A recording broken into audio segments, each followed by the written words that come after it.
പാഴ്വസ്തുക്കൾ ഉപയോഗിച്ച് വീട്ടുമുറ്റം നിറയെ കരകൗശല വസ്തുക്കൾ ഒരുക്കിയിരിക്കുകയാണ് കയ്പമംഗലം കൂരിക്കുഴി സ്വദേശിനിയായ വീട്ടമ്മ. അതും ഒറിജിനലിനോട് കിടപിടിക്കുന്ന രീതിയിലുള്ള മാതൃകകൾ.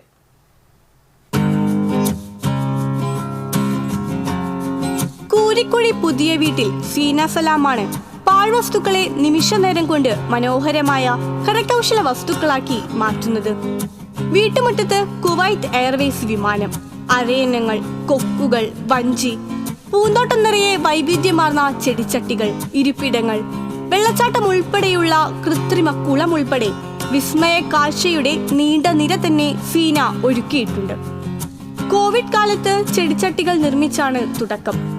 കെട്ടിട നിർമ്മാണ അവശിഷ്ടങ്ങൾ, ഉപയോഗശൂന്യമായ പൈപ്പുകൾ, കമ്പികൾ, പ്ലാസ്റ്റിക്, വീട്ടിലെ മറ്റ് ഉപയോഗശൂന്യമായ വസ്തുക്കൾ തുടങ്ങിയവയെല്ലാം സീനയ്ക്ക് തന്റെ കരകൗശല നിർമ്മിതിയുടെ അസംസ്കൃത വസ്തുക്കളാണ്. നിർമ്മിക്കാൻ ഉപയോഗിക്കുന്നവയുടെ ഫോട്ടോ ശേഖരിക്കലാണ് ആദ്യഘട്ടം. പിന്നീട് സിമന്റ്, മണ്ണ്, പാഴ്വസ്തുക്കൾ എന്നിവ പ്രത്യേക അനുപാതത്തിൽ ചേർത്ത് നിർമ്മാണ പ്രവർത്തനങ്ങൾ തുടങ്ങും. ചിലത് ദിവസങ്ങൾക്കുള്ളിൽ പൂർത്തിയാക്കും. ഭർത്താവ് അബ്ദുൽ സലാം കുവൈത്തിലാണ് ജോലി ചെയ്യുന്നത്.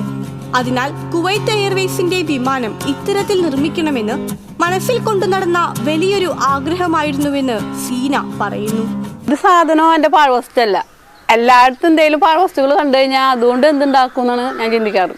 വീട് പണി കഴിയുമ്പോഴും എവിടെയെങ്കിലുമൊക്കെ എന്തെങ്കിലുമൊക്കെ വേസ്റ്റുകളൊക്കെ വീട് പണി എന്തെങ്കിലും കഷ്ണങ്ങളൊക്കെ ഉണ്ടെങ്കിൽ അതൊക്കെ ശേഖരിച്ചിട്ട് അതുകൊണ്ടാണ് ഞാൻ ഉണ്ടാക്കുക. ഫ്ലൈറ്റ് കുവൈത്ത് എയർവേസ് എന്നാണ് ഞാൻ ഉണ്ടാക്കിയിട്ടുള്ളത്. കാരണം എൻ്റെ ഇക്കയും മോനും കുവൈത്തിലാണ്. ഭർത്താവിനൊപ്പം മക്കൾ മൂവരും പൂർണ്ണ പിന്തുണയുമായി സീനയ്ക്കൊപ്പമുണ്ട്. സീനയുടെ കരവിരുത് കണ്ടും കേട്ടുമറിഞ്ഞ് നിരവധി പേർ വീട്ടുമുറ്റത്തെ കൗതുക കാഴ്ചകൾ കാണാനെത്തുന്നുമുണ്ട്. കൗതുകമുണർത്തുന്ന കൂടുതൽ കരകൗശല വസ്തുക്കൾ നിർമ്മിക്കാനുള്ള വിശ്രമമില്ലാത്ത തയ്യാറെടുപ്പിലാണ് ഈ വീട്ടമ്മ. TCV news, Kaipamangalam.